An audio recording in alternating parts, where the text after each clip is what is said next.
Hey guys, and welcome to another episode of Modular, the Warframe mod review series. We're halfway through Banshee week, still taking a look at each of our augments. Today's the augment for our third ability, Silence, and that is the mod Savage Silence. Savage Silence is an extremely easy mod to explain what it does, because it is so simple. Any enemy that is affected by Silence will have an increase to the finisher damage of them of 300% at max rank, which can be increased with the use of power strength mods.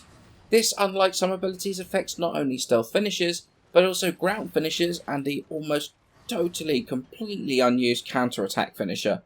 Like the other two augments, you can grab this augment from Cephalon Suda or Parent Sequence for a total of 25,000 reputation. Now, there's not a huge amount to talk about with this augment really, since there isn't really any hidden features to it at all. But the theme of my Banshee week has been Banshee being one of the top support Warframes in the game. So how does this augment fit into the idea of that? Well, there is two ways you can play a Savage Banshee, a more solo way of playing and as a team buff to finisher damage. The solo build really is a very low duration, low range build because you want to open yourself up to enemies for finishers. You want to do that for yourself with the use of Savage Silence and then take advantage of that augment damage buff for yourself. However, there is that team buff option, which is not one that I ever see talked about. And maybe that's because Covert E30 has kind of rendered this augment kind of less useful than it used to be. And that is, a max range, max duration build. But why is that? Well, a lot of frames have abilities to open enemies up to finishers. Radial Blind on X-Scout, Desiccation on Inaros, or even that do direct finisher damage with their abilities. Ashid's Bladestorm or Hydroid's Tentacles, for example.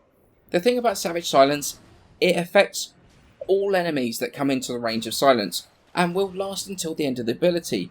Not, just because the fact that Silence only opens up the enemies for yourself for a few seconds itself, the effect of Savage Silence does not disappear at all, meaning that you can increase the damage of your Ash and your team, your Hydroid on all enemies that come into range, really allowing yourself to boost the damage of your team and push the team further into the longer run missions.